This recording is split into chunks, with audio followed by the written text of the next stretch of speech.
Hi guys, welcome to Miriam's Kitchen. Today's video we're going to be watching how to make keema biryani or keema pulao using Instant Pot. I will provide all the ingredients measurements in the description box. I start with in saute mode, add oil and whole garam masala and the sliced onions, and then I'm going to saute it for good golden brown or caramelized onion. I'm not going to be like frying it like a fried onions, but it's going to be like caramelized onion like at this stage. Yeah, that should be enough. And then I will be adding the greens like the green chillies and cilantros and or the coriander leaves and mint. I have learned this from a biryani master. If you do the greens after your onions, it really gives a very good aroma. If you haven't tried it, it tastes just like the wedding biryanis back home in India. So try that if you haven't tried it. So saute it till they are brown little bit, and then add your ginger garlic paste. And then I just give another saute, maybe 2 minutes till the smell is gone, and I'm adding sliced potatoes, which is optional, but I really like it with this, so I'm adding it. And then I'm going to add ground meat. You can use ground beef or lamb or goat or chicken. I honestly think this tastes the best with red meat, but if you can't eat red meat, you could do like chicken or turkey, like with the ground.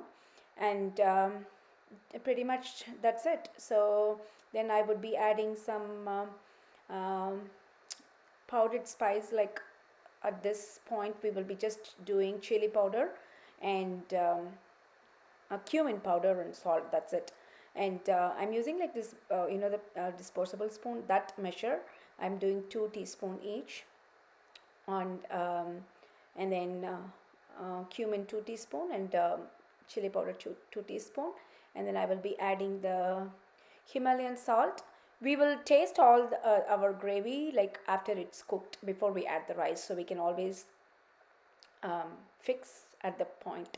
So that's all for now. Like I'm just going to cover it, but I'm not going to be like pressure cook or anything. I'm going to leave it in saute and cover the lid like little not tightly, and then do like 10 minutes or 8 to 10 minutes will be done.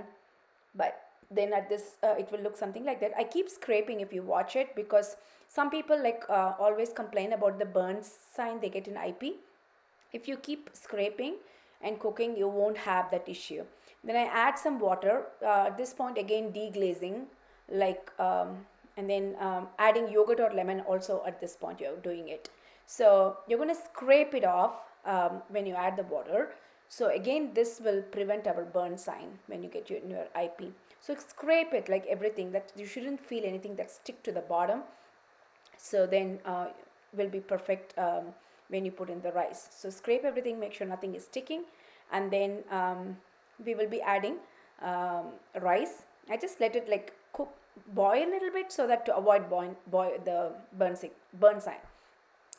Then I'm going to be adding a rice, which today we're doing basmati rice, which has been soaked for like 30 minutes. I'm going to add it and then stir it, and we're almost done. So like I said, before adding the rice, taste it. If the salt and spice level is all little higher than it's needed, because when you add the rice, it will all be like kind of subtle after you add.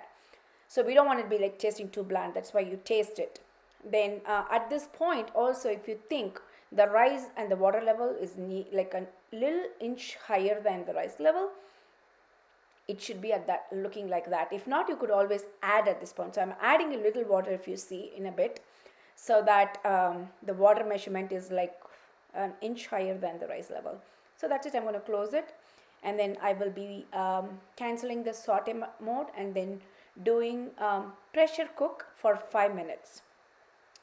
And then I will quick release in 10 minutes. It's all up to you. You could quick release anywhere from 5 to 12 minutes, all depending on the consistency of the rice you need. Some people like it like a little drier, and some want more cooked. So you can always do trial and error and do it. So perfect. And we are going to enjoy this on this meal. We always love this. Our family loves this.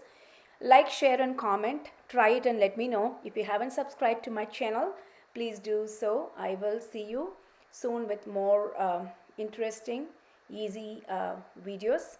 Till then, goodbye. Thank you so much for watching. Bye.